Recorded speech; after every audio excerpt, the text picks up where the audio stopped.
We have a very special guest this morning. She is going to deliver a seminar titled Membership Building in the 21st Century. Ladies and gentlemen, please help me in welcoming our special guest, Distinguished Toastmaster Brenda Smull.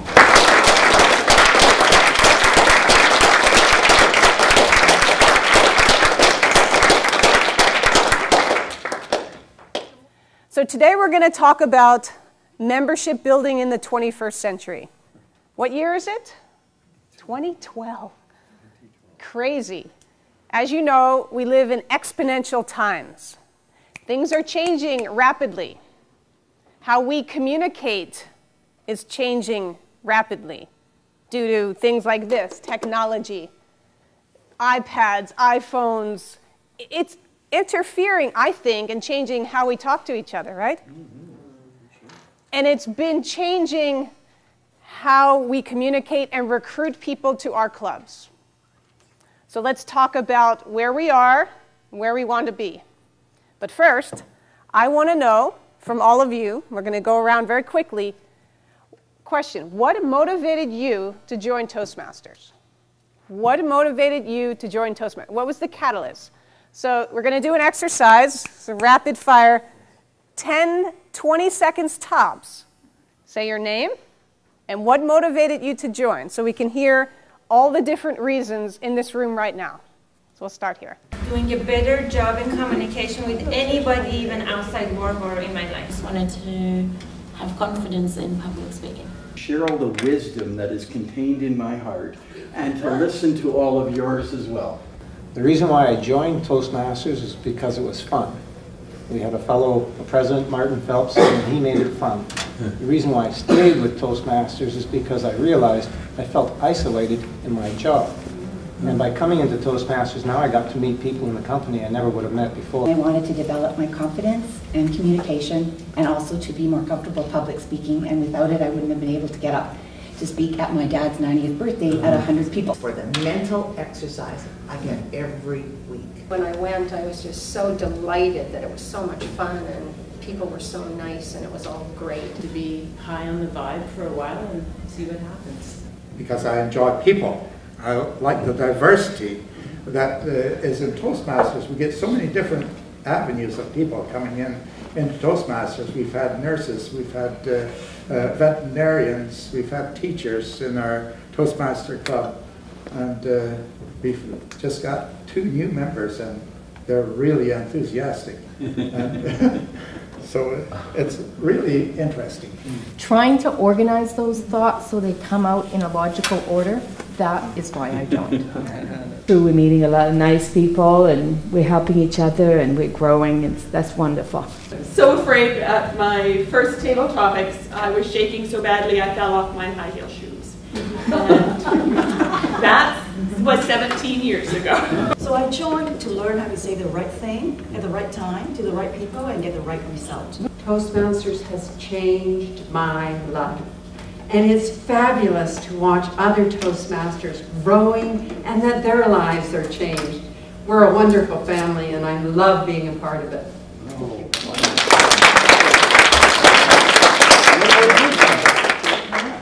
So as you can see, there are many, many reasons why people have the motivation to join, the need to join. And you need to remember this exercise and be aware of that when you market your club and when you talk to new members. It is not one size fits all. We all have different needs. And as unique as we are, I mean, I heard fear, people want fun, increasing critical thinking and your organizational process, networking.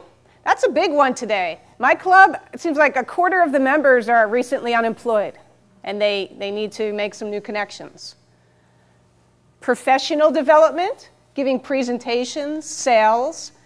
I believe every salesperson should be in Toastmasters. That is our biggest skill. Meeting friends. I must say some of my best girlfriends throughout the country are Toastmasters. And I've been in about 50 different clubs in 17 years because I moved a lot. And along the way, I have girlfriends dotted. And now I have some in Vancouver. Because I consider these three to be friends. So there we are. Here's the agenda. We're going to talk about, motivations, perceptions, and our reputation. Okay? Perceptions, and then, we've already talked about motivation. Then we're going to talk briefly about our value proposition. Why, what do we provide as a benefit and a value to people? Because at the end of the day, it's time and money. And if it's not making them happy or helping them, they're not going to keep coming back, right? A minute on branding. We'll talk about that. Changes. The changes in our world. Changes in our technology. Changes in people's mindset, because it's starting to impact Toastmasters. You can sure have stories about that. And lastly, we'll talk about some innovative ideas.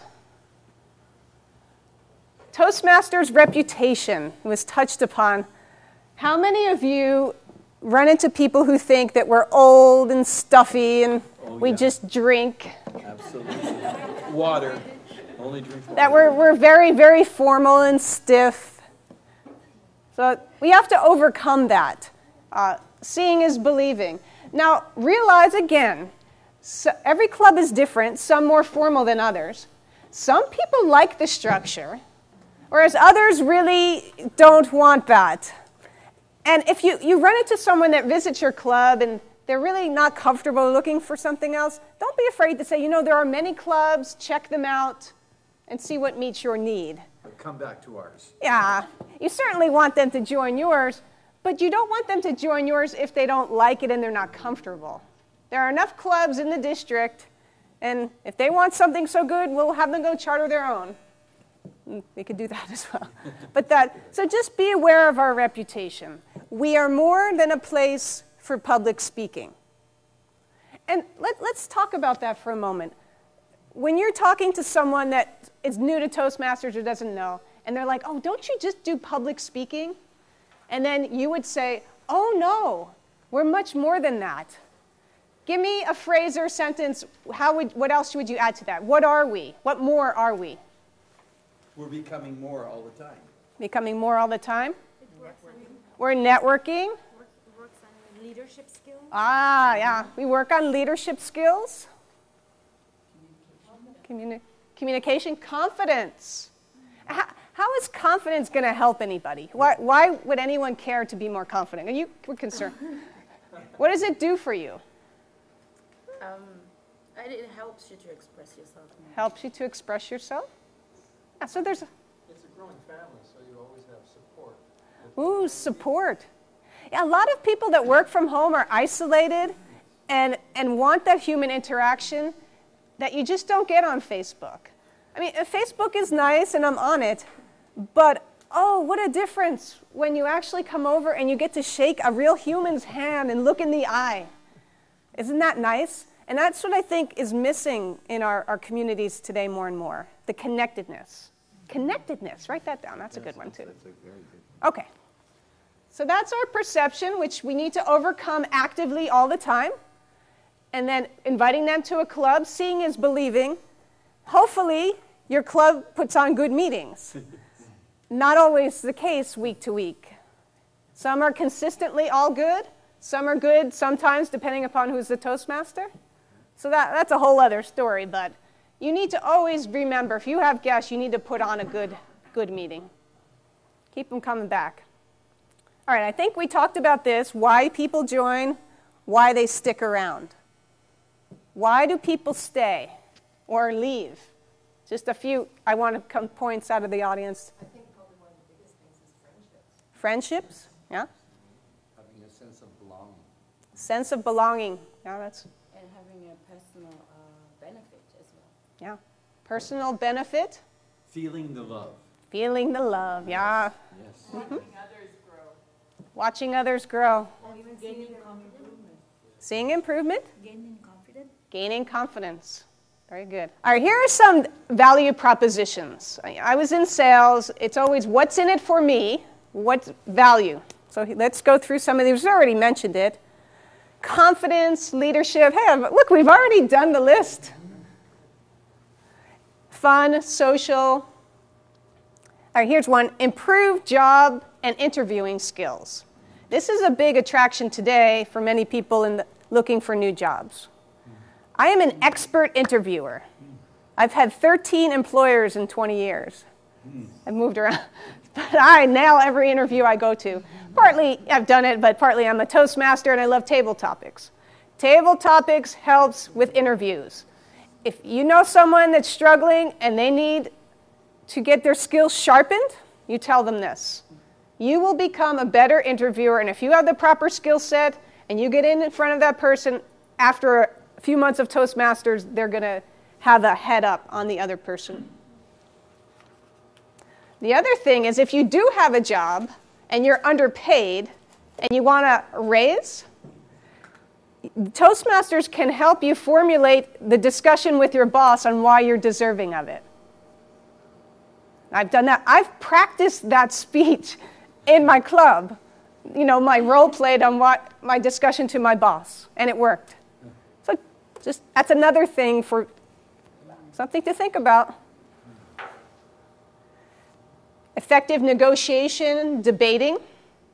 So people here that are into politics and community service, the school board, Toastmasters helps you make your message clear, powerful. You only get 3 minutes in front of the school board to tell them why they're wasting all your taxpayer money. You better make it count. So that's another draw for community activists. A lot of these Occupy people could have used Toastmasters. A lot of politicians could use Toastmasters, but that's another story. So think about it in those terms. There's a lot of different value propositions to a lot of different people and what they do in the world. Yes, my birth club is the Vancouver Entrepreneurs Toastmasters Club, and we've had tremendous success with our value proposition in that for entrepreneurs, this is the only professional development they're going to get. And we've been able to take that a little bit further and say to an awful lot of folks going in, how many folks have professional development in their workplace anymore? Not very many. And that has been a tremendously successful value proposition for us. Very good. This is your professional development. Yep. A lot of companies do recognize this for professional development. Is anyone here a project manager? Is that like an operations manager? Sort of. But project manager, just FYI for education, I'm a project manager. And there's a certification called PMP, Professional Management. You have to do continuing education and credits. And I found out that Toastmasters can count to keep your certification active. That's a huge deal because getting these, you have to do 60 hours of credits every few years. And there you have it, the value of Toastmasters. Conflict resolution, saving lives, getting people out of their trees, debating, and then coaching and mentoring. We all do that in an evaluation. You are basically coaching when you give an evaluation. Okay. Marketing and advertising. Does everyone here that has a club have a banner, new or old? Not like that one. Yeah, but you have the old, fancy, shiny yellow one. And do you put the banner out at every meeting? Yes. Yeah. So some people are very visual and I love it. So always have it and make it in a place where people can see. And it catches their eye and they'll be like, what's that? And then you have your chance to go into your 30-second elevator pitch on what Toastmasters is and why we could help you. Do you suggest putting it outside the door rather than inside the door when you're having the meeting? Absolutely. What about if somebody steals it? Yeah, With all that's those true. ribbons. They won't be hard to find. That's true. Here, I recommend you get a new one and you have the old one inside and the new one outside. I mean, a lot of people, it's just a nice anchor. It's comforting to some people. But it has to be people going out. I mean, passing by. Yeah, if there's nobody around. I mean, the idea is to draw. It's like, oh, what's going on there? I hear clapping and I see a big yellow thing. Ooh, what is it? So it's just another way to draw and make people at least inquire. And we're not the Lions Club. The advantage of the new banner is it doesn't look like the Lions Club banner anymore. Not that there's anything wrong with it, but I was at a convention once, and we occupied half of the hotel, and the Lions Club had the other half. And they had all of their banners up, the bright yellow. And we had our new ones, thankfully. And there was finally, we weren't all one big blob of yellow. And as a matter of fact, I have a story to tell you about that. This was in Washington State. They were very nice. And it was the Lions Club from British Columbia. And they saw me, and I had my little badge on. And the lady asked me who I was, and I told her. And she was a Lions Club person. She's like, I was always interested and wanted to know. So I did my little elevator pitch, and I gave her my card, and I told her to look up the clubs there. And she did, and she joined, and then she emailed me. And she said, thank you so much. I'm now a Toastmaster member, and just from a conversation in the hallway. So always be ready, and always give them toastmasters.org. There's a big red button that says Find a Club. It's as easy as putting your postal code in, right? And there you have it. So Can you give us your elevator pitch? Yeah, we'll do that at the end, absolutely. We've kind of been doing it. But 30 seconds. I mean, you know, people's attention spans are like that of a gnat now, right? If you're not quick, Twitter-like, 20, 30 seconds, and make it count. But we're experts at that, right? We're Toastmasters. If we can't do a 30-second elevator pitch on what we do, well, that's why we're here. We'll practice that. You can only do 2-minute things. Oh, you can only do 2 minutes. But 30 seconds is really a long time. You can say a lot in 30 seconds, I think. Well, we'll time it. Yeah. Does anyone have a timer here on your iPad? You got the timer thing, right? Okay, we'll do that. And yeah, and then when you time me, I want you to put it up 1 at 10 seconds, 2 at 20 seconds, and 3 at 30 seconds. And you can kind of listen to me and watch and see what that, yeah, that'll be fun. Never done that, but let's try that. All right, our branding. You've all seen the new manuals, which I like. Yes. So color coding, blue is communication, red is leadership. That's why I have both. Kind of nice. I don't know if you knew that. Blue is now symbolizes, and a lot of people, if you've been in advertising, colors matter. Red is the leadership. It's actually more burgundy. Right? I love the new. Did you design it? I did not. No. But I like it. New logo. You've seen the new websites. So who here has our club website? Oh, yes. Yeah? And are you on the old or the new? Oh, we're in the new. The new, good. With the new banners, the District 21. I love your website. Good job. So this is effective. It's modern. It's working. I mean, they had a marketing firm that became a Toastmaster club, and they talked to a lot of people around the world. This is definitely more global because our biggest growth is in China and India. Yeah. They can't find enough people and mentors at the rate of new clubs they're starting there. Okay, a word on new technologies. You know, I'm in IT. I have all the gadgets. I have like a whole bag. This is just full of cords and gadgets. And it's good to keep them all together when you travel because your cell phone charger, little tip here. Yeah. All right, multimedia. Look behind you, and we have a videographer. Thank you. He is filming this voice, audio, to share on the internet with those that couldn't be here today. You're a big country, so hopefully people all over. Video is key. And I'm going to share with you something on my handy-dandy. That's me speaking. So on my iPad, I carry it around all the time. I have a video of my home club. If someone asks, what does Toastmaster speech look like? Here it is. I just show it to them. You could film a table topics, hopefully a good one. And wouldn't that be nice? But just a visual for people, I'm always showing. So just a thought. I put this on YouTube, 5 to 7 minutes.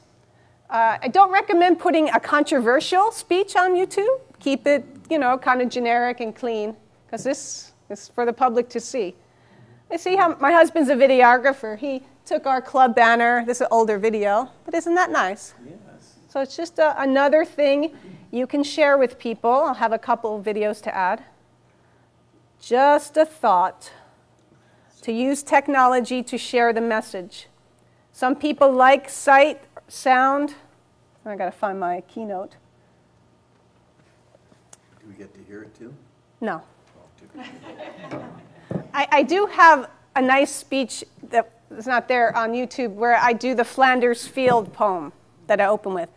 And it's a Memorial Day tribute to my father and fallen veterans. And I certainly recognize the Canadian author of that speech. So I'm one of the only Americans that has it memorized, like many of you do. So if you Google my name, Brenda Smull, it's on the top for Flanders Field. Karen knows.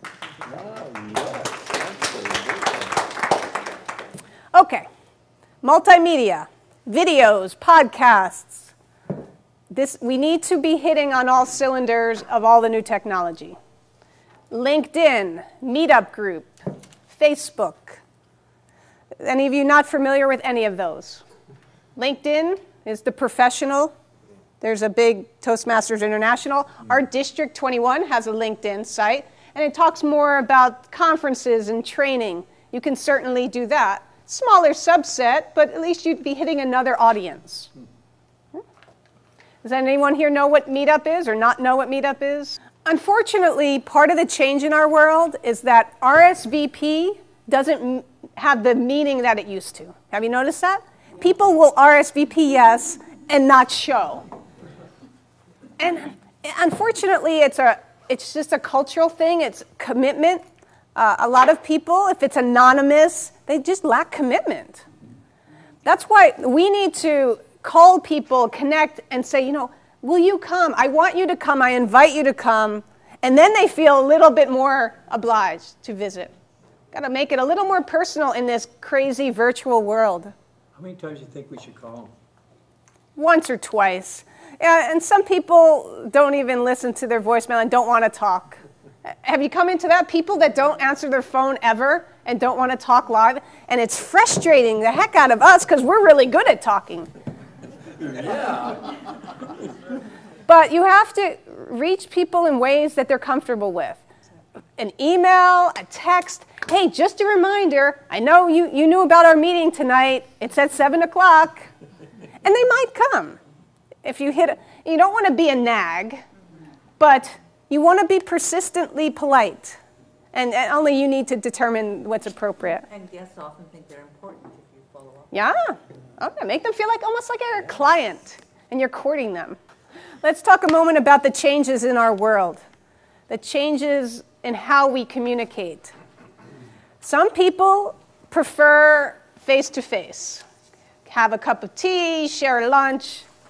I still like this, but a lot of people are too busy and can't be bothered.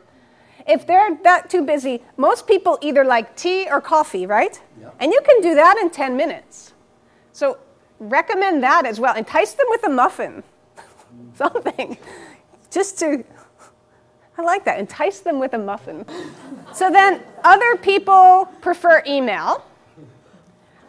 And then some of the younger generation thinks email is so antiquated and old, they don't do email. It's crazy.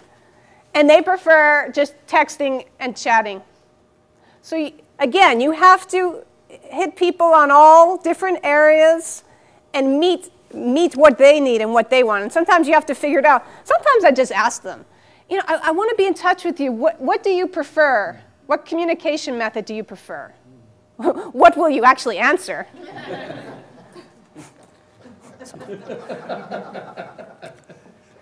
Again, are you always successful? No, usually 80%. But attention spans have decreased as there's too many things to do. And it's all about priority. But sometimes yoga class outweighs Toastmasters. And I think we need to combine that somehow. Yoga, specialty. Could be a... Wow, you are creative. Let's talk a moment about pace. Twitter, 140 characters. Some people today, when they go into a Toastmaster meeting and it's 2 hours, that is too long and too much for them. I'm just saying, some people. And it's not only generational. My husband is 53. He has ADD. He's always moving. He's a high-tech guy. He will not go to a 2-hour Toastmaster. He'll go to the ones that are 1 hour, that are run well, because he can't sit still. So just keep that in mind. So I've been in community clubs where there are a lot of senior members that have been around a long time, and they have no problem with 2.5 hours. And their business portion is 30 minutes. And I'm just like, oh my gosh. And it doesn't need to be, in my mind. I mean, you can tighten it up and do what you need to do and say in 10 or 15 minutes. But they're inefficient and they dragged it on. And this was my home club 10 years ago, and I came back with a guest, a younger guest, and brought them to the meeting. And oh my gosh, it was bad. It was an embarrassment. And they had 4 speakers. And speaker number 2, they let talk for 17 minutes on a 5 to 7 minute speech and didn't mention and it wasn't a good speech either. It was painful. The poor lady I was with could not get out the door fast enough. So it was the wrong pace and time for that particular person. And I don't want to go back to that club either. It was a waste of my time and it wasn't fun. So keep that in mind. If you have a meeting like that, you might want to, and you don't have guests converting or guests running for the door, you might want to look at the format and the pacing. You need to be efficient, start on time, end on time, keep your business short and sweet. Okay? Do you know of any clubs that actually they vary their time from week to week, say from 1 hour to... Oh, sure. My corporate club, my community club is 1 hour to 1 hour 15 or 20, depending upon how many speakers and how much time. Yeah. I mean, why be there just because you have if you're done at 8 o'clock, let's all go home. Oh, we've hit the meat of it. Also, pay attention to time limits. Working parents, people that care about their fitness and want to exercise. It's a busy world. Make it, if we're valuable, they'll do it. If we're not as valuable as the yoga class, they're going to go to the yoga class. So keep that in mind. You're competing against a lot more things today. Commitment levels. And parents. Oh, you guys have to do so much more today than parents had to do 20 or 30 years ago in support of your children's activities. Yeah? We should have a little daycare in the back for parents, have a little Toastmasters for the toddlers. Toastmasters for toddlers, Remick? What do you think? I don't know. Yeah. I mean, there might be like a pool of parents in that one parent can take some of the kids while the other ones go to the Toastmasters. Just a thought. Okay, differences. We talked about this. Generationally, culturally. That's a big one. I had a club where it was primarily men from Japan, and they were very nice. And they said the word nice in evaluations usually 15 times. Everything was nice, nice. And I got up and I gave them some synonyms for nice and some possible alternate things to say other than that was nice. And they were smart PhDs. And even some of the people didn't feel comfortable giving evaluations. And that was just how they were raised. And that's okay too. We just need to talk about it and share. And maybe, just read through the manual and give their comments that way if you don't feel comfortable giving any constructive feedback. Socioeconomic differences of people, religious, gender, many things to consider when you're recruiting and bringing in new members. I could do a whole hour on that, right? That's a big one. You know what else also interesting on how people value badges and pins and ribbons. And some people like and love them, and some people would think it's stupid. But those that do value it, you need to make sure it's given with honor and it's a respected thing. But for us, we're more, I mean, primarily we're Generation X and baby boomers here. That we get a recognition for something we earn, and it means a lot to me. So the ribbons I hang up at work, and then it's a conversation piece for people. And they say, oh, what's that? It's like, oh, that's Toastmasters. I won Best Speaker. Oh, what's that? So that's how I use it, other than I'm egotistical now. No. Everybody has different ways that they want to feel good. I mean, some people just having the title, you know, I'm a DTM, it means something. Special meeting events. I prefer food whenever we can. Any other ideas that you've seen or heard of a special themed club? A couple of humorous ones. Humorous clubs, yeah. Improv clubs, yeah. Another club that we have called Advanced Orators, we're trying to be known as the best evaluating club in the world. Ooh, the best evaluating club. Do your advanced clubs do round robin evaluations? Yeah. So you do like a regular 2 to 3 minutes and then you go around the room, everybody's got 10, 20 seconds. That's fun. And you know, you can do that in a regular meeting too. I did that the other day. We didn't have enough filler of the meeting. So one speaker it was for her contest. She wanted more feedback, so we did a regular evaluation and we did the round robin. And for some people, they had never seen or heard that, and they liked it. So you can always incorporate that if you're short on a speaker. Thank you. Guest speakers, food, music. Has anyone incorporated music into the meeting? Sometimes. Open it up with a music or use it. People hit people on all senses. All right, how many senses do we have? 5, right? All right, so you got seeing, hearing, listening, tactile. All right, how can you reach a member with touch? Shake their hand. Shake their hand. What else? Agenda.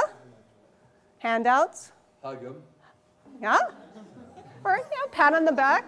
So, yeah, name badge. Yeah. So there's all kinds of things.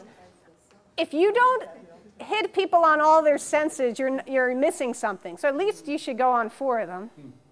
The smell. I mean, if you had flowers or. We got people with allergies, so we can't really play. Oh, people with allergies. That's a good point. At corporate, you're right. But coffee, you know, the aroma, or cookies. Or anyone allergic to chocolate chip cookies? That'd be bad. Guest speakers, always invite, change it up. Here I am. If your meetings are dull and flat, you need to bring in someone to spice things up a little. Colleges, professional organizations, there's attorney groups and project managers, so many things you can tap into to increase your membership. And then some incentive programs. There's all these, you know, Smedley Awards and membership programs, and they're kind of boring. They've been the same things for years and years. Add something, I think you do that a lot here, interesting incentives for membership. So that's a good thing. I would encourage you. Get creative, think out of the box. Use technology. Okay, so I think I am done. Is that right? Hopefully this has given you some thought and it's helped you, but it's my honor to be here and share with you. And I'll be here the rest of the morning. If you have any questions, come get my card and we'll chat some more. Oh, beautiful. Thank you.